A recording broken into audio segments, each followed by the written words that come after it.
إنا لننصر رسلنا والذين آمنوا في الحياة الدنيا ويوم يقوم الأشهاد يوم لا ينفع الظالمين معذرتهم ولهم اللعنة ولهم سوء من شرور أنفسنا ومن سيئات أعمالنا من يهده الله فلا مضل له ومن يضلله فلا هادي له. أشهد أن لا إله إلا الله وحده لا شريك له وأشهد أن محمدا عبده ورسوله الذي لا نبي بعده.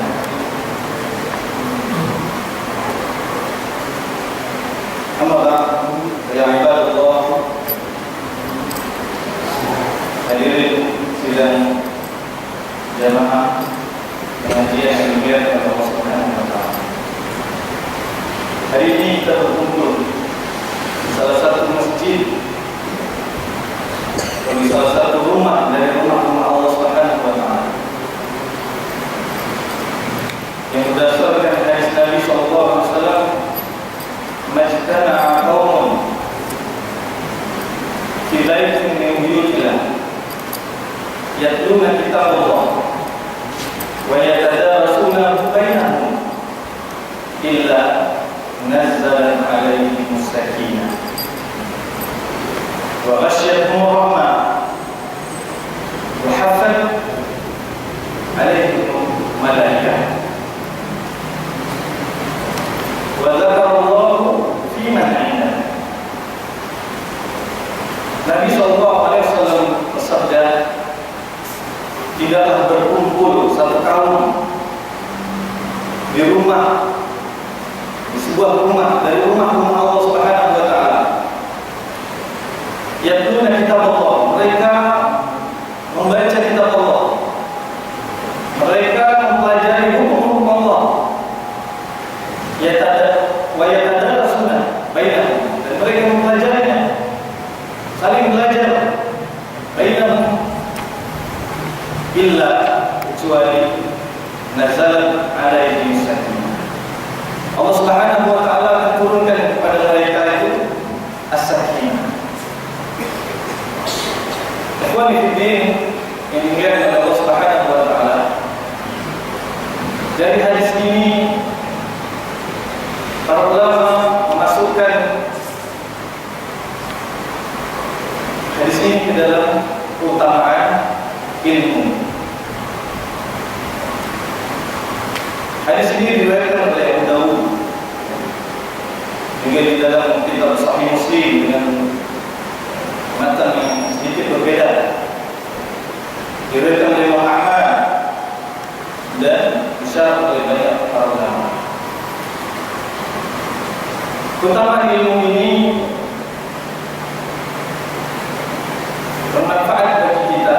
Hadis keutamaan ilmu ini bermanfaat bagi kita untuk memotivasi diri kita agar senantiasa menghadiri majelis-majelis. Karena Allah Subhanahu wa taala akan menurunkan as-sakinah, akan menurunkan ketenangan di dalam jiwa-jiwa orang-orang yang duduk di dalam majelis ini. Dari sini juga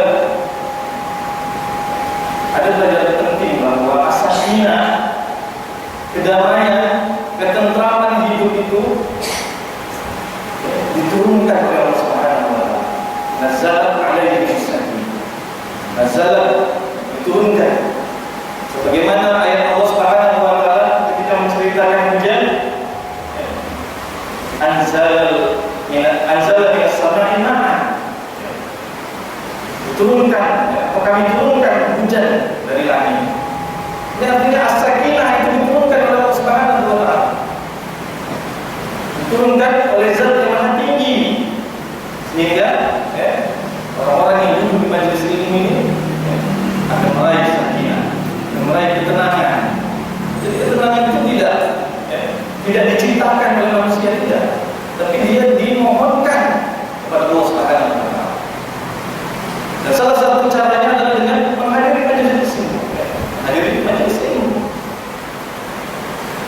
nazalat alaihim sakinah wa ghasyiyatuhum rahmah, dan akan didatangkan kepada mereka itu ar-rahmah, kasih sayang Allah Subhanahu wa taala. Masyaallah muslimin yang dimuliakan oleh Allah Subhanahu wa taala, Nabi SAW bersabda bahwa beliau tidak dimasukkan surga oleh Allah Subhanahu wa taala bukan karena amalan, tetapi karena rahmat Allah Subhanahu wa taala. Ini bertanda bahwa rahmat Allah Subhanahu wa taala itu menjadi sebab seorang terbebas, terlepas dari neraka. Maka menghadiri majelis ilmu ini bisa jadi sebab seseorang terbebas dari neraka. Wa khafat alaihim malaikah, dan malaikat itu merendahkan diri. Dalam hadis lain, malaikat itu merendahkan sayap-sayapnya. Untuk siapa? Untuk orang-orang yang menuntut ilmu, untuk orang-orang yang duduk membaca kitab Allah dan mempelajarinya. Wa dzakarallaha fi man 'indah, dan Allah Subhanahu wa taala akan menyebut-nyebut orang yang hadir di sini, orang yang hadir di majelis ilmu, fi man 'indah, ya, pada siapa saja yang ada di sisinya, ya, dari para malaikat dan para anbiya. Masyaallah muslimin yang dimuliakan oleh Allah Subhanahu wa taala, seseorang yang disebut-sebut oleh Allah Subhanahu wa taala, di-tag, di-mention, ini merupakan keutamaan, ini merupakan kelebihan yang harusnya setiap umat Islam itu mengejar, agar Allah Subhanahu wa taala menyebut-nyebut diri kita, menyebut-nyebut nama kita di sisi siapa saja yang ada di sisi Allah Subhanahu wa taala. Kita kan senang kalau misalnya presiden men-tag nama kita di Facebook misalnya, atau men-mention nama kita. Senang nggak? Senang ya? Nama kita di-tag.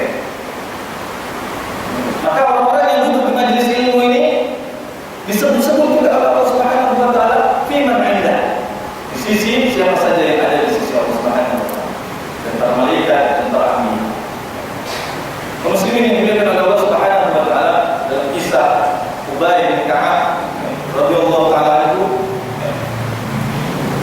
Rasulullah sallallahu alaihi wasallam pernah berkata kepada Ubay, "Ya Ubay, sesungguhnya Allah Subhanahu wa taala memerintahkan aku untuk membacakan Al-Qur'an kepadamu."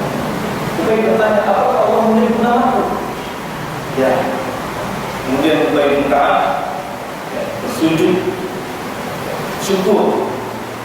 Jarang sekali orang bisa disebut di sisi Allah Subhanahu wa taala. Dan ini merupakan satu keutamaan. Maka sungguh merugi orang-orang yang mendengar informasi ada majelis ilmu, mendengar ada pengumuman tentang taklim, jadwal taklim, mereka tidak menghadirinya, memilih duduk-duduk di tempat lain, dan tidak ada sama sekali faedahnya. Ini semua sangat disayangkan. Masyaallah muslimin dan jamaah yang dimuliakan oleh Allah Subhanahu wa taala. Satu hari Abu Darda pernah didatangi oleh seorang laki-laki dari Madinah. Hadis ini mungkin sering kita baca,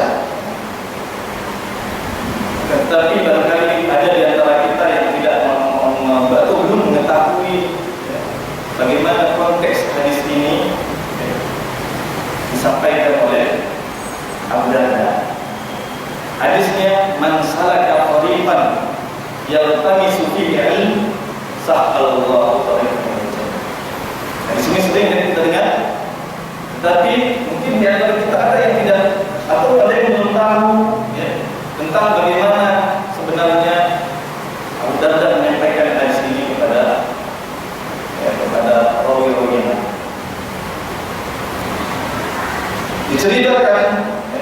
Ini diceritakan juga oleh Imam Ahmad bin Hanbal,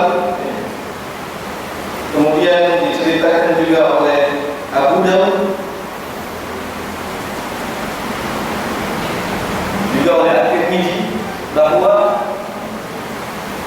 ketika Abu Darda waktu itu di Damaskus, datang seorang laki-laki dari Madinah. Karena dulu manusia masih sedikit, sehingga gampang menandai ini orang Damaskus. Ya. Ketika datang orang asing, mereka paham ini bukan orang Damaskus. Ya. Ini diceritakan oleh Imam Ahmad bin Hanbal bahwa ana rajulan qaddama min al-Madinah ala Abi Darda. Bahwasanya ada seorang laki-laki yang datang kepada Abu Darda, wa huwa bin Sa'd, dan dia waktu itu ada di Damaskus. Kemudian Abu Darda berkata kepada orang ini, satu orang ini, "Ma'aqdamaka ya akhi, apa yang membuat kau datang ya akhi, wahai saudaraku?" Orang laki-laki ini berkata kepada Abu Darda, "Hadisun balaghani annaka tuhaddisu bihi an Rasulillah sallallahu alaihi wasallam." Telah sampai kepadaku kabar bahwa engkau menerima satu hadis dari Nabi sallallahu alaihi wasallam. Perhatikan ya, Pak. Seorang laki-laki datang jauh-jauh dari Madinah ke Dimashq atau ke Damaskus waktu itu. Berhari-hari berminggu untuk mengejar satu buah hadis. Kemudian Abu Darda bertanya lagi, "Amma jita al hajat? Apa engkau ada hajat lain selain itu di kota ini?" "La, tidak ada." Kemudian Abu Darda bertanya lagi, "Amma qadamta litijarah? Apa engkau datang kemari untuk berniaga?" "La, tidak." "Majitu illa fi tawali hadis hadis." Apakah engkau majita? Apakah engkau datang untuk menuntut satu hadis ini? "Na'am," katanya. "Fa inni sami'tu Rasulullah sallallahu alaihi wasallam yaqulu." Kemudian lalu Abu Darda mengatakan bahwa sesungguhnya aku mendengar Rasulullah sallallahu alaihi wasallam bersabda, "Man salaka tariqan yaltamisu fihi 'ilman, salakallahu lahu bihi tariqan ilal jannah." Barang siapa, kata Abu Darda, ya, menceritakan hadis Nabi SAW bersabda, barang siapa yang menuntut atau barang siapa yang berjalan untuk mendapatkan ilmu, salakallahu tariqan, salakallahu lahu bihi tariqan ilal jannah. Dalam hadis yang lain, sahalallahu lahu tariqan ilal jannah. Maka Allah Subhanahu wa taala akan mengantarkan dia, memudahkan dia jalannya menuju surga Allah Subhanahu wa taala. Dia dewan bahwasanya seseorang datang jauh naik unta untuk menghadiri majelis ilmu atau untuk mencari satu hadis. Bagaimana kesungguhan mereka dan bagaimana perhatian mereka terhadap hadis Nabi sallallahu alaihi wasallam. Maka sangat disayangkan pada hari ini ketika mendapatkan hadis dicampakkan, tidak mau dihafalkan, bahkan tak pun dihafal. Padahal orang terdahulu itu mengejar hadis itu. Kalau dengar satu hadis saja masih bukan mendapatkan hadis dari Rasulullah SAW, maka dia datang ke sana, dia kejar, dia hadir langsung ke sumbernya. Dan muslimin yang dimuliakan oleh Allah Subhanahu wa taala, ini menunjukkan betapa perhatian seorang muslim terhadap agama, terhadap hadis Nabi SAW, terhadap sunnah-sunnah Nabi SAW, ya, itu harus lebih daripada yang lain. Perhatian kita terhadap hadis Nabi SAW harus lebih daripada yang lain. Ini jangan kalau misalnya ada tempat-tempat wisata saja dikunjungi, nanti sampai tahu-tahu. Sementara ya, ada majelis ilmu, dia lalai, tidak mau hadir, ya, malas-malasan. Ini menunjukkan perhatiannya terhadap agama Allah Subhanahu wa taala minim sekali. Dan Allah Subhanahu wa taala sudah menggambarkan itu di dalam Al-Qur'an surat Al-Rum ayat 7. Ya'lamuna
sampai di sini.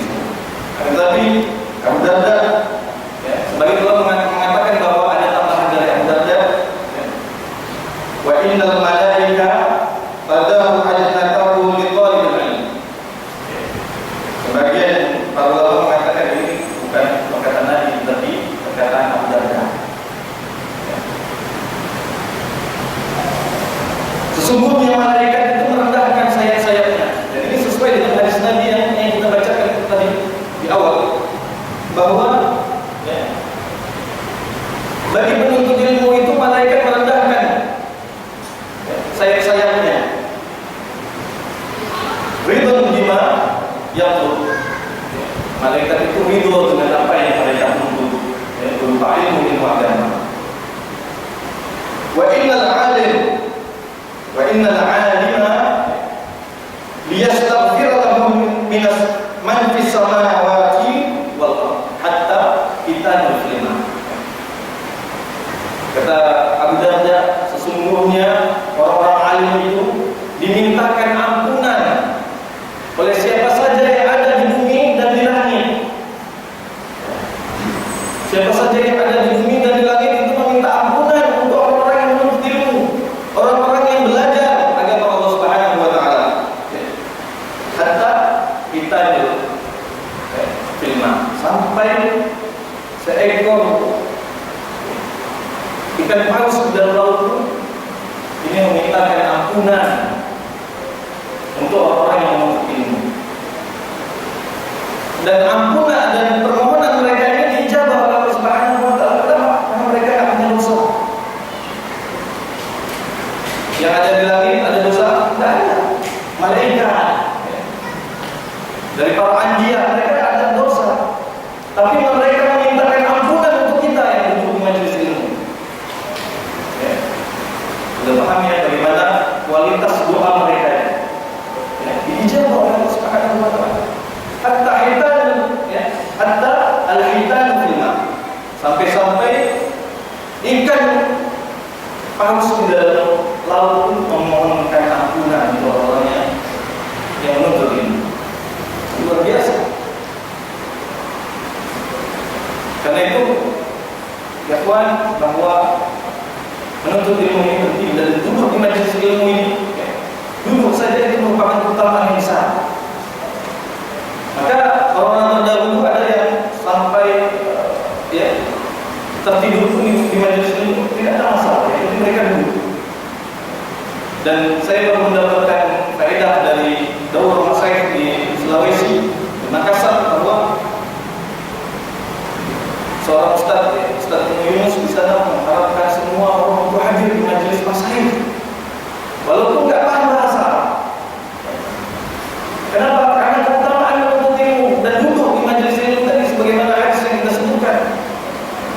Kalian muslimin yang dimuliakan oleh Allah Subhanahu wa taala, walaupun kita belajar, ya, kita tidak paham-paham, mungkin karena usia kita atau karena kerasnya pekerjaan yang kita lakukan di siang hari, tidak apa-apa, duduk saja di majelis ilmu. Allah Subhanahu wa taala akan memberikan keutamaan-keutamaan seperti yang kita sebutkan di sini. Kemudian disambung oleh Abu Darda, wa fadlul 'alim 'alal 'abid ka fadlil qamar lailatul qamar 'ala sa'iril kawakib. Bahwa sesungguhnya keutamaan seorang alim, seorang yang menuntut ilmu dibandingkan dengan orang lain itu seperti keutamaan al-qamar, seperti keutamaan bulan purnama 'ala sa'iril kawakib, ya, dibandingkan dengan seluruh bintang-bintang yang ada di dalam. Ini keutamaan yang harusnya kita kejar, ya, untuk menjadi orang yang berilmu, minimal berilmu di keluarga kita, ya, berilmu bagi diri kita sendiri. Kemudian ada menyambung, ya, wa innal ulama warasatul anbiya. Sesungguhnya ulama itu adalah waris para nabi. Wa innal anbiya lam yurithu dinaran wala dirhaman. Sesungguhnya nabi-nabi itu enggak mewariskan dirham, enggak mewariskan dinar, enggak mewariskan rupiah. Wa innama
muslimin yang dimuliakan oleh Allah Subhanahu wa taala.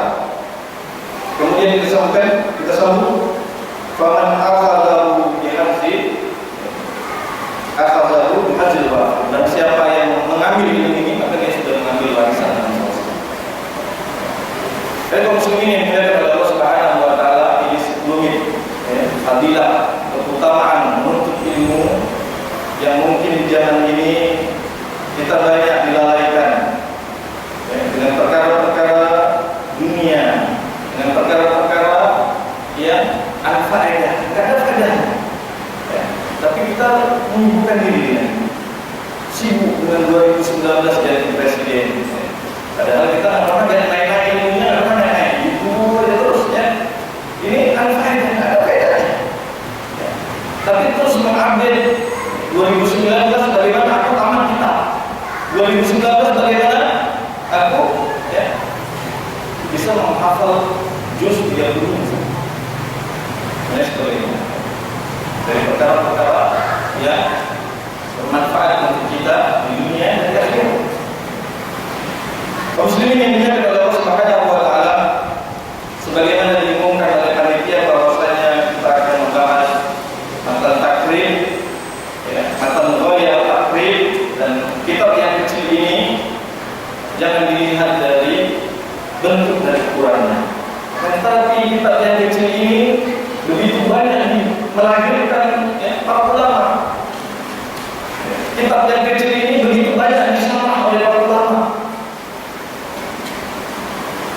Banyak dibuat penjelasannya oleh para ulama. Kitab yang kecil ini tentang ghaya atau takrib.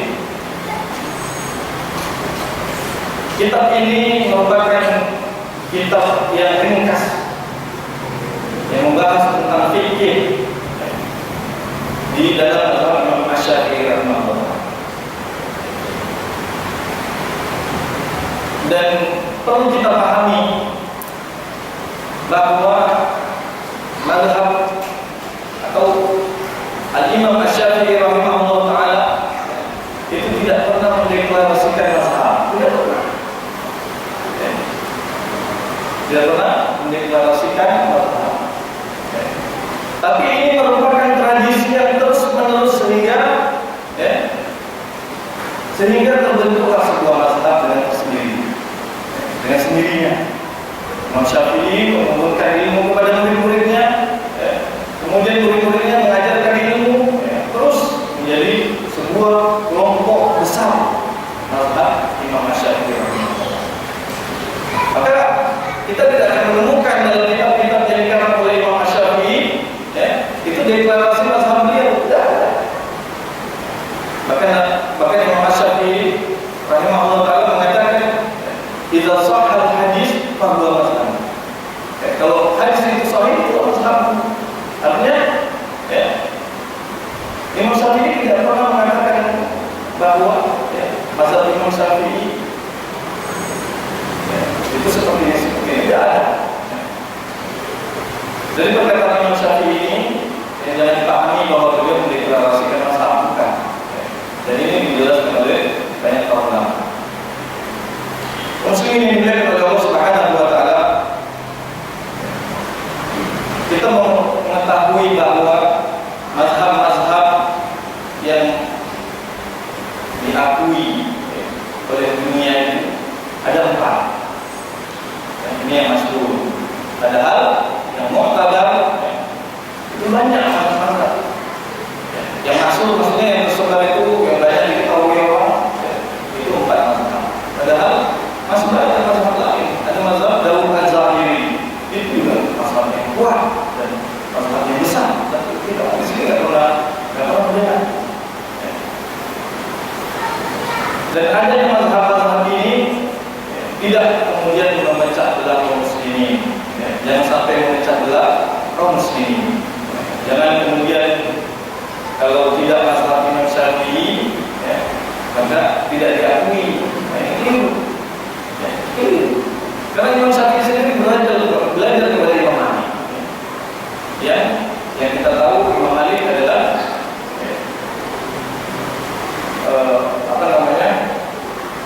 yang merupakan pendiri dari mazhab Imam Malik.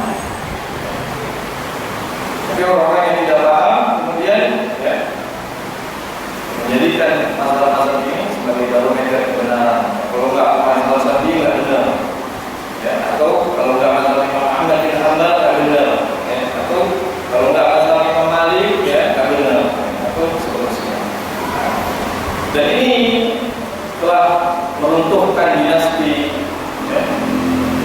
terakhir dari kekhalifahan Bani Utsman dan Bani Utsmaniyah yang Turki. Karena berpecahnya kaum muslimin dengan sikap ta'assub, sikap fanatisme terhadap mazhab, sehingga mereka mudah dijatuhkan oleh kaum muslimin, mudah dijatuhkan oleh kaum muslimin karena ta'assub pada mazhab. Dan kita mengambil kitab Matan Ghaya wa Taqrib ini sebagai dasar bagi kita dan bagi orang yang telah mempelajari sebagai bahan murojaah tentang bagaimana fikih di dalam mazhab Imam Syafi'i. Jadi tidak ada celah bagi kita, atau tidak ada celah mempelajari kitab yang kecil untuk masih belajar mazhab Syafi'i. Tidak ada celah. Bahkan di beberapa universitas terkenal di Yaman, di Saudi Arabia, masih mempelajari. Karena kitab yang kecil ini banyak sekali disyarah oleh para ulama, termasuk oleh Al-Khatib As-Sarbaini dengan kitab Al-Iqna, kemudian disyarah juga oleh Al-Bajuri dengan kitab yang kita kenal kitab Bajuri. Banyak sekali yang mensyarah kitab kecil ini. Karena itu kita menjadi penasaran seperti apa sih Matan Ghaya wa Taqrib ini. Ma'asyiral muslimin yang oleh Allah Subhanahu wa Ta'ala, kitab yang kecil ini dikarang oleh Al-Qadi Abi Suja Ahmad bin Husain bin Ahmad Al-Isfahani. Saya ulangi, ini dihafal nama kitabnya, nama pengarangnya. Minimal hasil dari belajar kitab ini kita hafal nama kitabnya dan pengarangnya.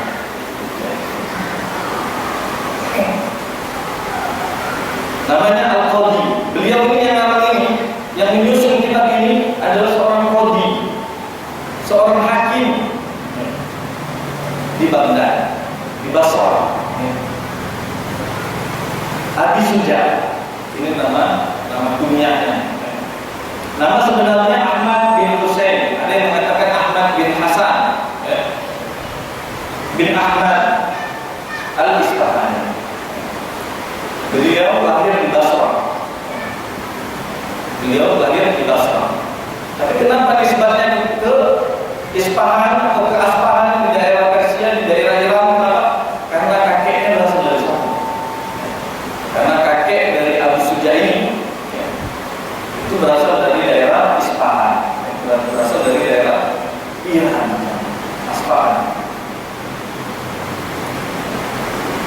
Dan beliau lahir pada tahun 433. Ini sebagaimana diceritakan oleh As-Subki di dalam kitabnya Tabaqat Asy-Syafi'iyah Al-Kubra. Beliau lahir pada tahun 433. Dan ini juga diperselisihkan oleh para ulama tentang tahun lahir beliau ini, apakah di 533 atau di 433. Dan yang wajib, yang benar, yang kuat ini yang ditulis oleh para ulama, seperti As-Subki di dalam tabaqatnya, beliau lahir di tahun 433. Dan beliau wafat di tahun 593 Hijriah. 433 dikurang 593. Berapa? Umurnya 160 tahun. Masya Allah.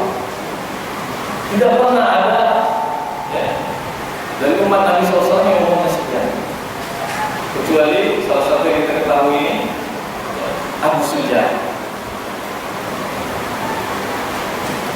Umurnya beliau sangat panjang. Ini diceritakan juga oleh Al-Khatib As-Sarbaini dalam Al-Iqna-nya, bahwa beliau dalam umur yang segitu tuanya, beliau anggota badannya masih sehat. Jarang ada orang yang umurnya segitu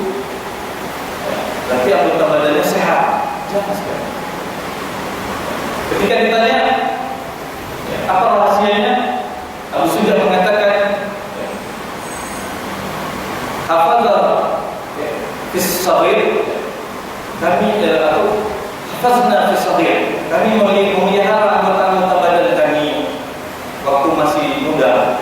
Hafazallahu fil kibar, maka Allah Subhanahu wa taala menjaga anggota badan kami ketika kami tua. Imam Abu Suja rahimahullah taala mengatakan bahwa kami menjaga anggota badan kami ini ketika kami muda. Tidak pernah melakukan maksiat, tangan tidak pernah mengambil haram, mata tidak pernah melihat yang diharamkan, mulut tidak pernah mencela, tidak pernah berkata-kata kasar yang diharamkan oleh Allah Subhanahu wa taala. Tidak pernah masuk ke dalam mulut itu sesuatu yang diharamkan oleh Allah Subhanahu wa taala. Kami menjaga kaki kami menjaga tangan kami menjaga seluruh anggota badan kami ketika kami muda, maka hafazallahu fil kibar. Allah Subhanahu wa taala menjaga badan kami ketika kami tua. Bukan berarti orang yang tua sakit-sakit, bukan berarti disiksa oleh Allah Subhanahu wa taala, tidak. Tapi ini yang disampaikan oleh Abu Suja. Maka bagi kita yang ingin sehat, ingin tetap ingin tetap kuat di masa tua, dari sekarang jangan masuk makanan-makanan yang diharamkan oleh Allah Subhanahu wa taala, baik dari jenisnya maupun dari sumbernya. Makan makanan kami halal, tetapi sumbernya kami dari judi atau uang dari korupsi dan sebagainya. Kita jaga agar apa? Agar Allah Subhanahu wa taala menjaga badan kita ketika kita tua. Dan di usianya yang 160 tahun itu, beliau diceritakan oleh para ulama cukup gemar dalam beribadah, cukup kuat dalam beribadah. Diceritakan bahwa beliau ketika hendak ke kantornya, beliau kan sebagai qadhi, sebagai hakim, setelah sholat subuh beliau membaca Al-Quran. Setelahnya beliau sholat duha, baru kemudian beliau sholat, baru kemudian beliau pergi ke kantor.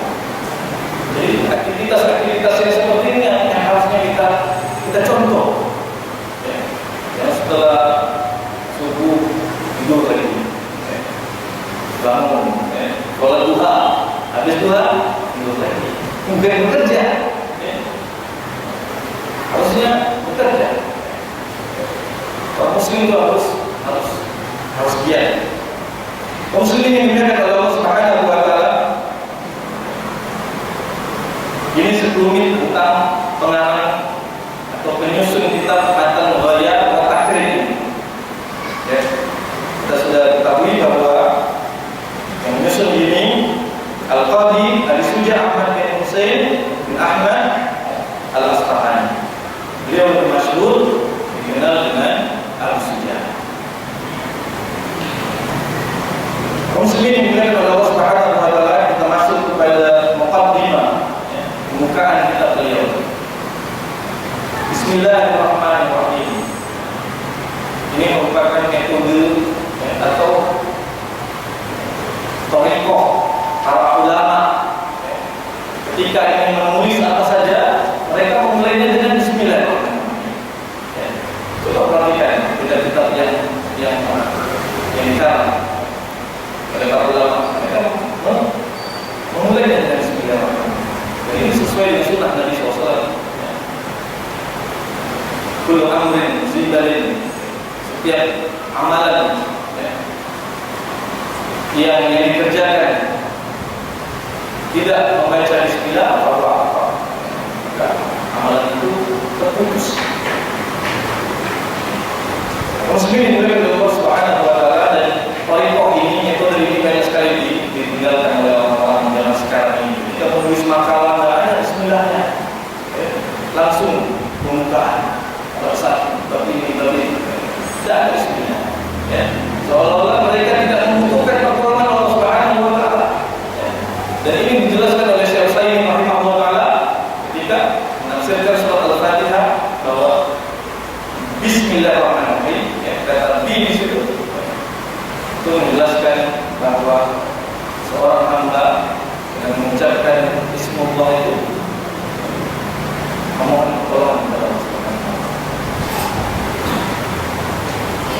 Jadi harus kita terapkan mulai saat ini. Kalau menulis apa-apa, Bismillahirrahmanirrahim. Kemudian Abu Suja rahimahullah ta'ala menulis Alhamdulillahirabbil alamin wa sallallahu ala sayyidina Muhammadin an-nabi wa alihi at-tahirin wa sahabatihi ajma'in.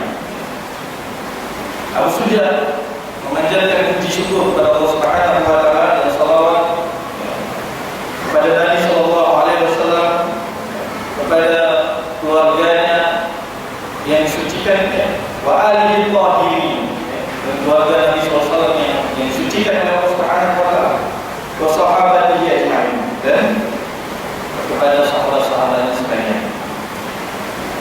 Qala al-Qadi Abu Suja Ahmad bin Husain bin Ahmad al-Asfahani rahimahullah ta'ala. Al-Qadi Abu Suja berkata, sa'alani ba'dul asdiqa hafizahumullah ta'ala anna a'mala mukhtasaran fil fiqhi al-mazhabi al-imam asy-Syafi'i rahimahullah ta'ala wa ridwan fi ghayat al-ikhtisar wa nihayat al-izaz liyaqruba ala muta'allimi darsuhu wa yashmulu ala mubtadi'i hifzuhu. Abu Suja berkata, aku dimintakan oleh sebahagian teman-temanku, ba'dul asdiqa, bahwa Abu Suja ini diminta oleh teman-temannya, hafizahullah, semoga teman-temannya itu dilindungi oleh Allah Subhanahu wa ta'ala. Perhatikan ya, Abu Suja menyebutkan teman-temannya, kemudian mendoakan mereka. Hafizahullah ta'ala. Ini yang jarang sekali kita praktekkan sekarang ini, ya, mendoakan teman-teman kita. Ketika kita menyebut, ya, doakan semoga Allah Subhanahu wa ta'ala melindungi mereka, menjaga mereka. Karena doa seseorang hamba untuk hambanya yang lain, fil ghaib, enggak nampak, itu malaikat itu mendoa yang sama untuk orang tersebut. Dia sering praktekkan bahwa teman-teman dari Abu Suja ini memintakan beliau membuat satu ikhtisar, satu mukhtasar, satu ringkasan di dalam masalah fikih, yakni fikih al-Imam Asy-Syafi'i rahimahullah ta'ala wa ridwanu fi ghayat al-ikhtisar, satu ringkasan yang cukup padat, wa nihayatul izan, dan cukup lengkap, lengkap tapi padat. Lihat mudah ada muta'allimi darsuh, yang mudah dipahami oleh orang yang belajar. Wa yasdulu ala mubtadi'i hifzuhu, dan mudah bagi orang-orang yang pertama belajar hifzuhu, untuk menghafalnya. Ini tujuan dari dibuatnya matan al-ghair al-akhir ini. Ya kawan, perhatikan kalimat terakhir tadi. Wa yasdulu ala mubtadi'i hifzuhu, supaya mudah orang-orang yang pertama belajar ini untuk menghafalnya. Ini metode. Ini metode. Orang-orang terdahulu dalam belajar ilmu, mereka menghafal. Walaupun pertama kali belajar, mereka menghafal. Walaupun nggak tahu apa yang dihafalnya itu, mereka tetap menghafal. Saya teringat dulu ketika belajar bahasa Arab, kami disuruh hafal al-awamil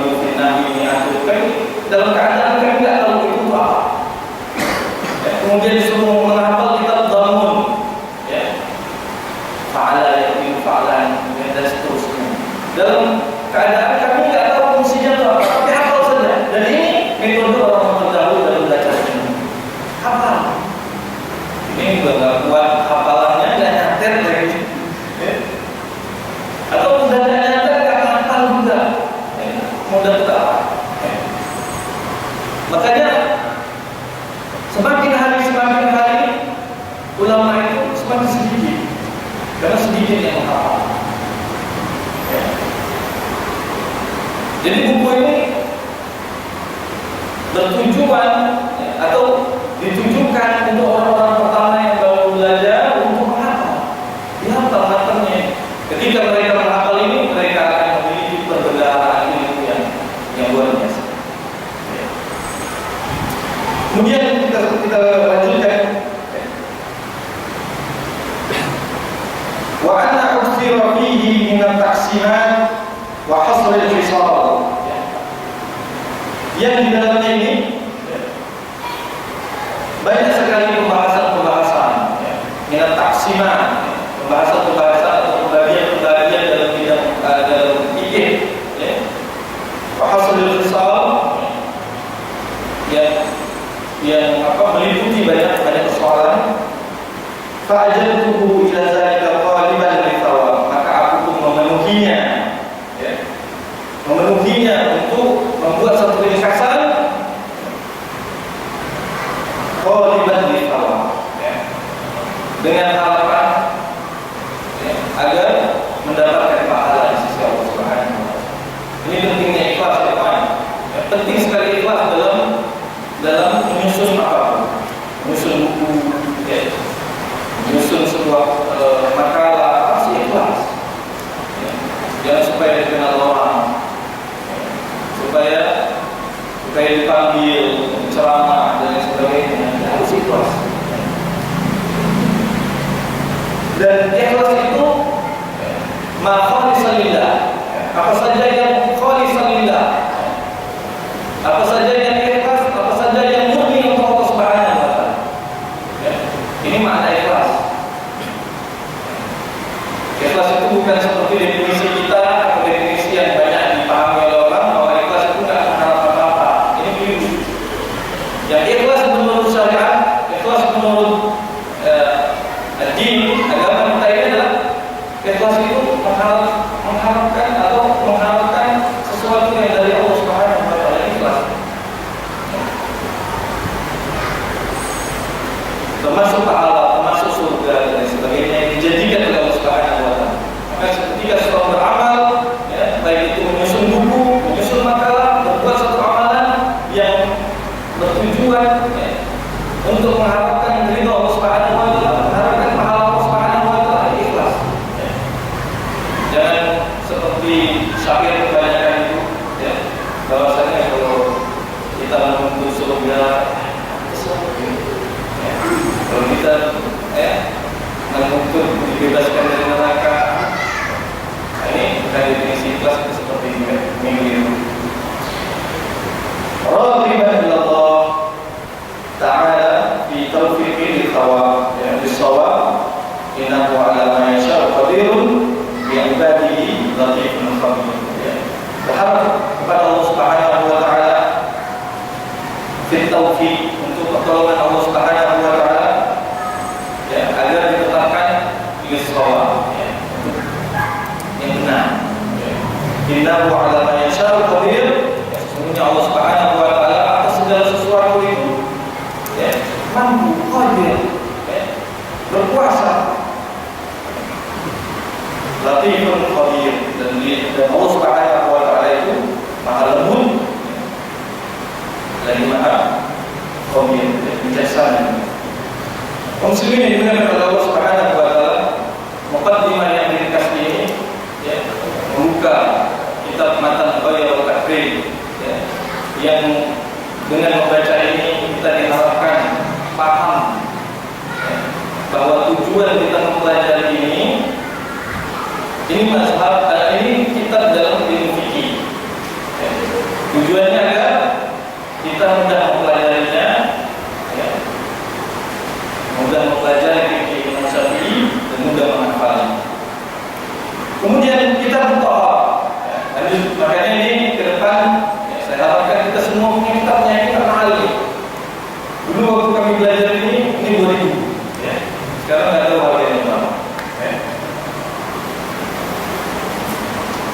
Kitab Taharah.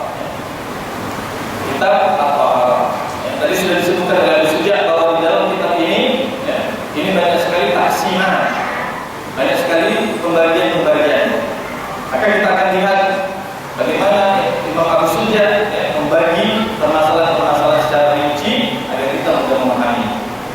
Kitab Taharah, kitab tentang taharah, tentang bersuci.